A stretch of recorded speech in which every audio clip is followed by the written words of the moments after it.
राजनीति, आंदोलन, किसान, करप्शन, गरीबी, इन सभी मुद्दों पर आवाज उठाएगा अब तक न्यूज इंडिया। सत्ता के आगे जब भी सवाल कमजोर पड़ने लग जाए तो सवाल उठाने पड़ते हैं। बोल के लफ्ज आजाद है तेरे, बोल के सच जिंदा है अब तक।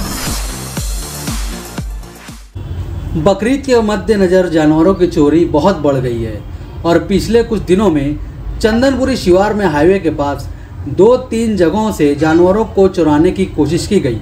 हालांकि जब स्थानीय नागरिकों की नज़र इस मामले पर पड़ी तो चोर तुरंत भाग गए। ध्यान रहे कि बकरीद का दिन होने के कारण सभी चोर पूरी तैयारी के साथ पिकअप वैन लेकर चोरी की वारदात अंजाम देने आए थे, लेकिन वो असफल हो गए। स्थानीय लोग, विशेष रूप से किसानों ने पुलिस प्रशासन से अपील की है कि वो उनके जानवरों की सुरक्षा को सुनिश्चित बनाएं ताकि वो रात को आराम कर सके और सुबह खेतीबाड़ी का काम कर सके। एक बात ये भी सामने आई है कि मंडियों में जानवरों के दाम बहुत ज़्यादा हैं, इसलिए अभी से जानवर चोर काफ़ी सक्रिय हो गए हैं, क्योंकि वो चोरी के जानवर भोली भाली आवाम को मूर्ख बनाकर बेच देते हैं और अपना उल्लू सीधा कर लेते हैं। दिनांक 14/6/24 रोजी संध्याकाळी संध्याकाळ म्हणण्यापेक्षा रात्री 9 ते 9:30च्या दरम्यान सर्वे नंबर 590 मध्ये आमच्या म्हशी बांधलेल्या असतात। चंदनपुरी शिवार हे आमचं शिवार आहे। चंदनपुरी शिवारात 2 म्हशी चोरण्याचा प्रयत्न झाला। एका म्हशीचा दोर कापून ती म्हैस मोकळी करण्यात आली होती व दुसरीला सोडण्याचा प्रयत्न करण्यात आला।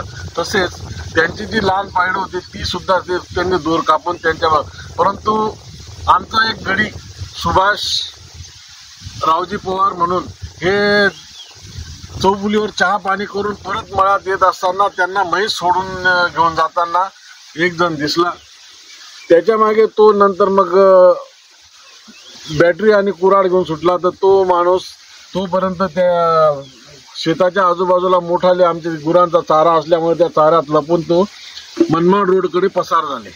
यापूर्वी ते आधी अशा घटना घडल्या आहेत? यापूर्वी आमच्या मळ्याच्या शेजारीच जाधव यांचा म्हशीचा मोठा गोठा आहे। त्यांच्या गोठ्यातील मागच्या हप्त्यात 4 म्हशी सोडून पिकअपला बांधून त्या म्हशी पिकअपमध्ये चढल्या नाही, तर त्या पिकअपला बांधून घेऊन जाण्याचा त्यांनी प्रयत्न केला, परंतु शेजारील तो जो फार्म आहे तो आग्रा रोडचा टच असल्यामुळे ते आजूबाजूला जे वॉचमन होते ते जागे झाले आणि त्यांनी त्या म्हशी घेऊन म्हणजे त्यांच्या लक्षात आलं की कोणीतरी म्हशी सोडून घेऊन जाते, तर त्यांनी त्या जोरजोरात आजूबाजूच्या शेतकऱ्यांना फोन करून बोलवले। तोपर्यंत त्यांच्या जे पिकअपमध्ये घेऊन जाणार होते त्यांच्या लक्षात आलं, त्यांनी जो आतमध्ये बसलेला होता पिकअपमध्ये त्याने त्या म्हशींचे दोर कापून म्हशी मोकळ्या करून दिल्यावर पिकअप घेऊन पळून गेला।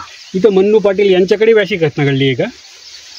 मन्नू पाटील यांचं ते जे शोरूम आहे त्याच्यात म्हणजे वेगवेगळे त्यांचे ते हे आहेत गोडाऊन, त्या गोडाऊन मधून पण चोऱ्या, अशा बुरट्या चोऱ्या बऱ्याचदा झालेल्या आहेत। याबद्दल तुम्ही शेतकऱ्यांना काय संदेश द्यायचा म्हणतात?